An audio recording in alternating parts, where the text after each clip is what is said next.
여러분, 우리가 행복이라고 부르는 거요. 그 진짜 정체가 뭘까요?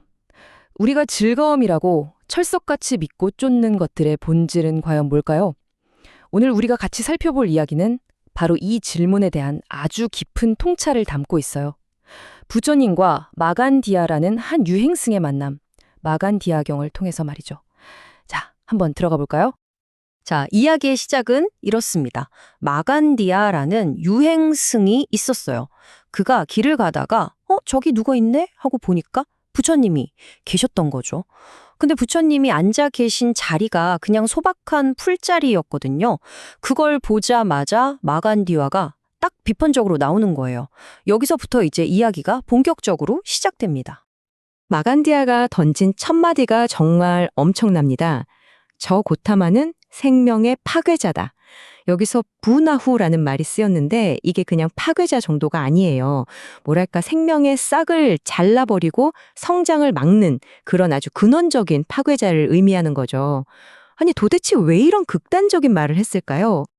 마간디아의 생각은 사실 되게 단순 명료해요.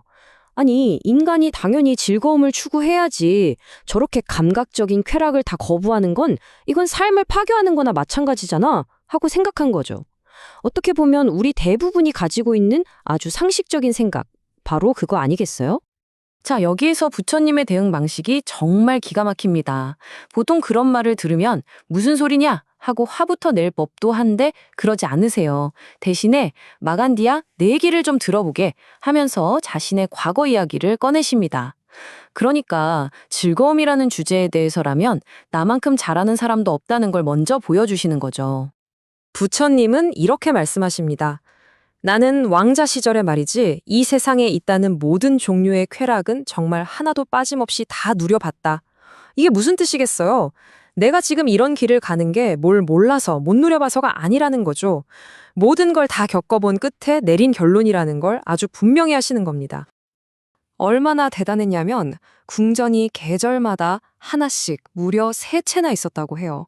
여름 궁전, 겨울 궁전, 그리고 비가 많이 오는 우기용 궁전까지. 생각해보세요. 계절 바뀔 때마다 궁전을 옮겨 다니면서 살았던 거예요. 정말 우리가 상상하기 힘든 수준의 쾌락 속에서 살았던 거죠. 그렇게 모든 걸 누려본 경험을 바탕으로 부처님은 두 가지 즐거움을 비교해서 설명하세요. 하나는 우리가 보통 아는 세상의 즐거움. 이건 눈, 귀, 코 같은 감각에서 오고 상황에 따라 금방 사라지죠. 다른 하나는 그걸 넘어선 더 높은 즐거움. 이건 외부 조건이 아니라 내면의 평화에서 오는 아주 안정적인 기쁨이라고요. 자, 이 엄청난 차이를 설명하기 위해서 부처님이 첫 번째 비유를 드십니다. 이제부터가 정말 이 이야기의 하이라이트입니다. 부처님께서 나병 환자의 비유를 드시는데요. 이걸 듣고 나면 우리가 즐거움이라고 생각했던 것의 본질에 대해 다시 생각해보게 될 겁니다. 정말 충격적인 비유예요. 한번 상상해 보세요. 온몸이 끔찍한 상처로 뒤덮인 나병 환자가 있어요. 가려움과 고통이 정말 미칠 지경인 거죠. 그래서 이 사람이 어떻게 하냐면 뜨거운 숯불 구덩이 옆에 가서 그 불에 상처를 쬐면서 긁는 거예요. 그 순간의 시원함, 그 잠깐의 안도감. 이 환자는 그걸 즐거움이라고 생각합니다. 그런데 어떤 용한 의사가 나타나서 이 사람의 병을 싹 고쳐줬어요. 이제 깨끗하고 건강한 피부를 갖게 된 거죠. 그러자 모든 게 달라집니다. 완전히요. 예전에는 그렇게 시원하고 좋았던 그 숯불이 이제는 그냥 뜨겁고 고통스러운 불덩이일 뿐인 거예요. 가까이 가고 싶지도 않죠. 바로 이겁니다. 건강한 사람은 그 고통스러운 불을 피하지만 병든 사람은 오히려 그 불에서 위안을 찾는다. 똑같은 불인데도 내 몸 상태가 어떠냐에 따라서 그게 고통이 될 수도 위안이 될 수도 있다는 거죠. 정말 소름 돋지 않나요? 부처님은 이 비유를 통해서 아주 명확하게 말씀하세요. 우리가 쫓는 감각적인 쾌락이 바로 저 숯불과 같다는 겁니다. 그리고 우리는 갈애, 즉 끝없는 목마름이라는 병에 걸려 있기 때문에 그 뜨거운 불을 쬐는 걸 즐겁다고 착각한다는 거죠. 그건 진짜 행복이 아니라 그냥 고통스러운 가려움을 잠시 잊게 해주는 것일 뿐이라는 아주 날카로운 지적입니다. 이 비유를 듣고 마간디아도 뭔가 깨달은 게 있었나 봐요. 아, 맞습니다. 건강이 최고죠. 열반이 최고의 행복입니다. 하고 맞장구를 칩니다. 이제 좀 통하는 것 같죠? 그런데 문제가 있었어요. 마간디아가 말하는 건강과 열반은 부처님이 말씀하신 것과는 전혀 다른 차원의 이야기였습니다. 그래서 두 번째 비유가 등장하게 됩니다. 두 사람이 생각하는 열반이 어떻게 달랐는지 한번 보세요. 마간디아에게 열반은 그냥 몸이 건강하고 아픈 데 없는 상태, 딱 거기까지였어요. 육체적인 거죠. 하지만 부처님이 말씀하신 열반은 그런 차원을 넘어서 마음의 모든 괴로움이 완전히 사라진 최상의 행복 상태를 의미했습니다.